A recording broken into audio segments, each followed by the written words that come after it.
Vous êtes étudiant en fin de formation et vous préparez un projet de fin d'études et vous avez besoin de concevoir un questionnaire pour faire une enquête. Donc, comment le réaliser? Dans cette présentation, je vais vous montrer comment concevoir un questionnaire sur Google Forms. Bien sûr, il existe plusieurs logiciels pour le faire, mais Google Forms s'avère parmi les plus simples à utiliser. Donc, chers étudiants, bonjour. En fin de toute formation, les étudiants sont amenés à présenter ou bien à préparer des projets de fin d'études. Pour ce faire, un questionnaire ou un guide pour faire une enquête s'avère d'une grande utilité. Donc, une enquête, c'est l'étape quasi indispensable de ton parcours estudiantin, où il te sera demandé d'investiguer l'avis d'un public sur un projet, une idée, un produit, etc. Donc, il existe deux approches principales pour faire une enquête, une approche quantitative et une approche qualitative. Donc, ces termes se ressemblent peut-être, mais ne se confondent pas. L'enquête quantitative, comme son nom l'indique déjà, est une étude réalisée par sondage ou questionnaire qui donne des résultats quantifiables, c'est-à-dire des données mesurables qui peuvent être converties en chiffres. Il s'agit d'une étude descriptive dont l'objectif est de décrire et recueillir des données qui existent déjà. Tu peux l'utiliser dans diverses situations pour valider des tendances, mesurer la demande d'un produit, évaluer l'intérêt pour un service ou encore décrire une population, ses comportements, ses caractéristiques, etc. Donc, comme je viens de le dire, parmi les outils les plus faciles à manipuler, c'est Google Forms. Donc, je vais partager avec vous mon écran pour vous montrer comment on peut préparer un questionnaire sur Google Forms.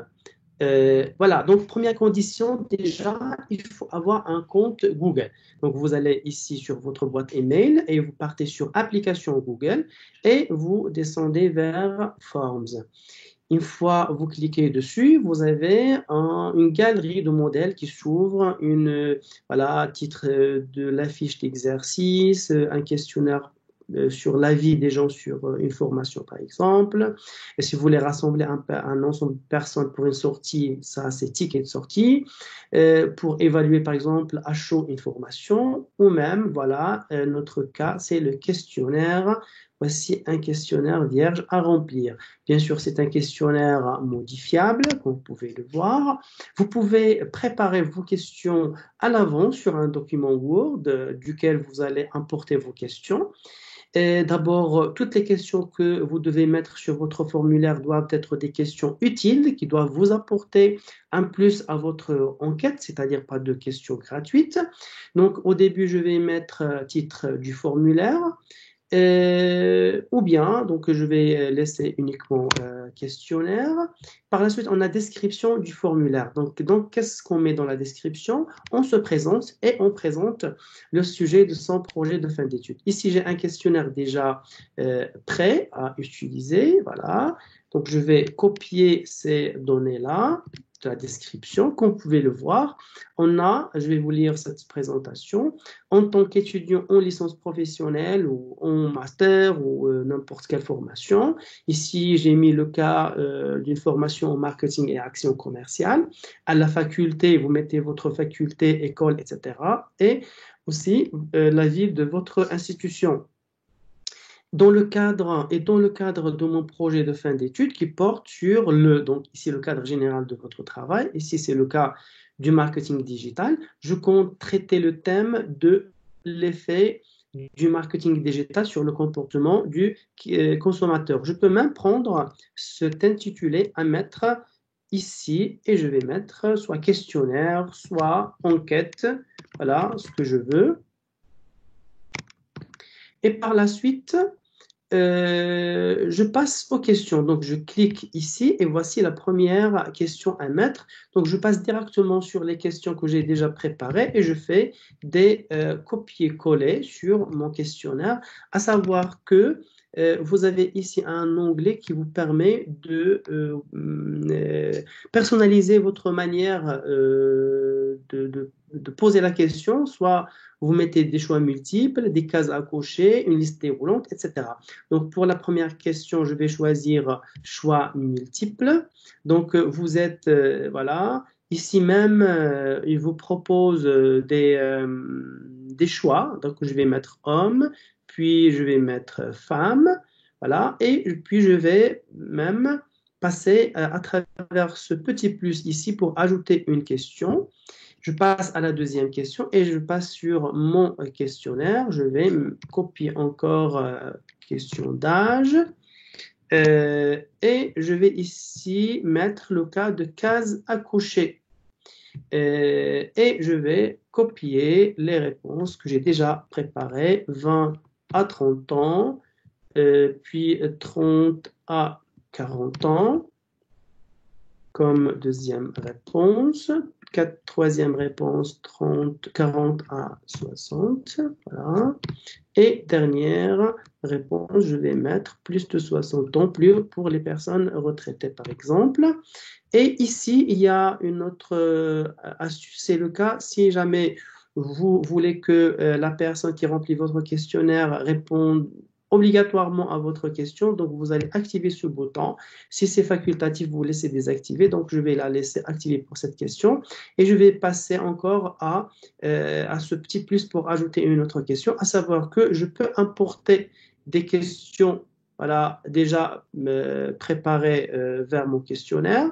Je peux ajouter un titre à la description, je peux insérer une image, je peux même ajouter une vidéo dans le cas où mon questionnaire sera voilà, rempli uniquement en ligne et même je pourrais ajouter une section personnalisée à mes questions. Donc, je vais encore ajouter une question pour vous montrer autre chose. Je vais passer à la troisième question. Et ici, voilà, je coche le cas de liste déroulante, surtout quand il s'agit de plusieurs réponses. Je vais ici importer mes réponses déjà préparées, donc niveau scolaire, niveau bac, voilà.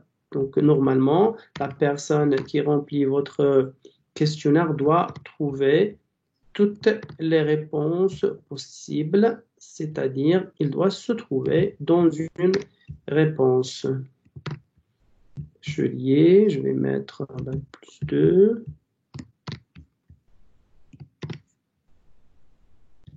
Et je continue comme ça.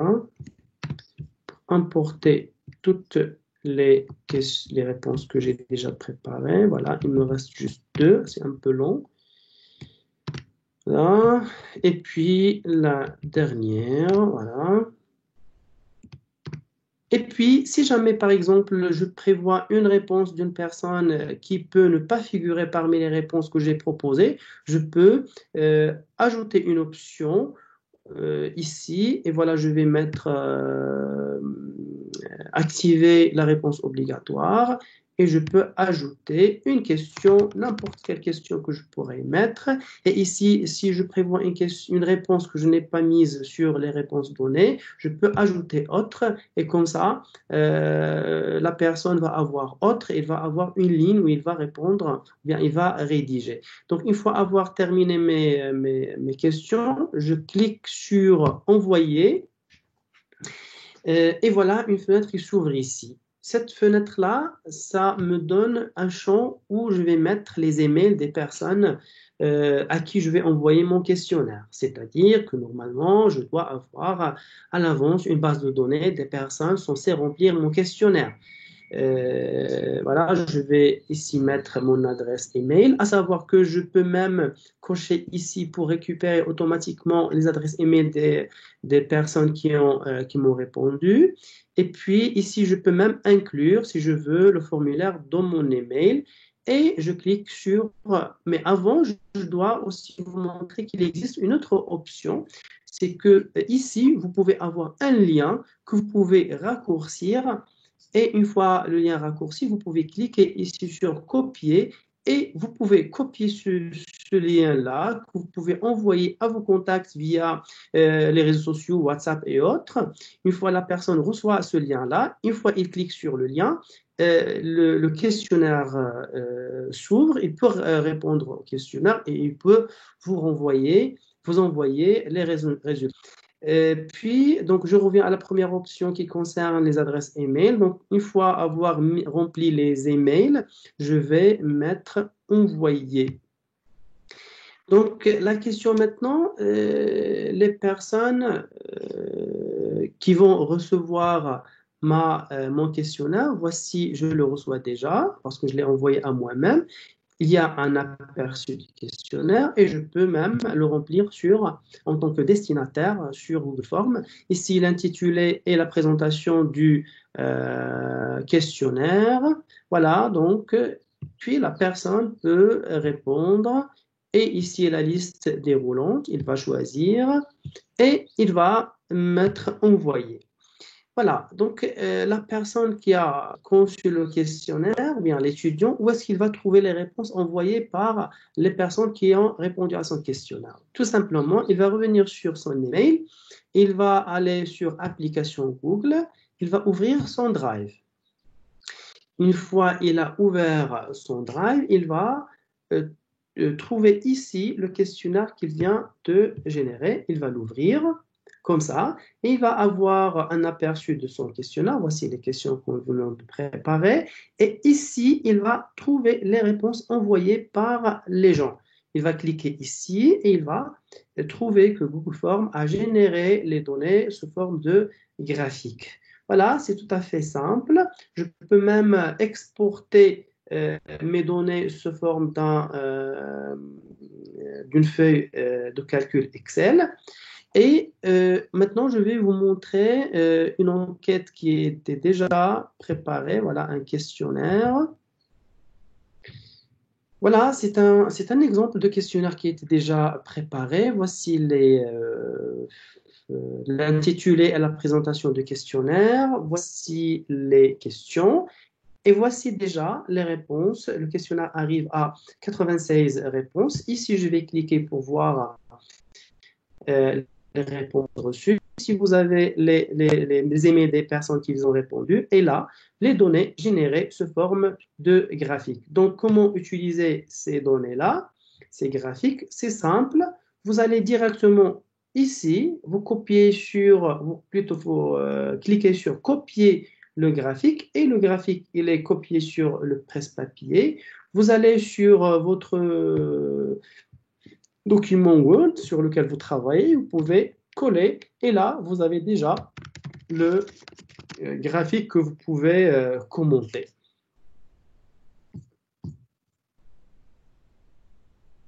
Voilà, donc ici, je vous ai expliqué comment préparer un questionnaire sur Google Forms d'une manière simple. Deux conseils sur lesquels je voulais revenir. Premier conseil, c'est que toutes les questions que vous mettez sur votre questionnaire doivent être des questions utiles, qui doivent apporter un plus à votre enquête, ça c'est un. Et deux, la scientificité de vos résultats dépend de la représentativité de votre questionnaire, c'est-à-dire de plus votre échantillonnage, c'est-à-dire le nombre de personnes qui ont rempli votre questionnaire est grand, de plus vos questions, bien plutôt vos données, résultats ont de la valeur scientifique. Donc voilà, j'arrive en fin de cette présentation. J'espère, chers étudiants, que cette présentation vous a donné des informations nécessaires pour concevoir votre questionnaire sur Google Forms, un outil parmi d'autres, et aussi pour vous montrer comment collecter vos informations de cet outil. Merci et bonne réussite.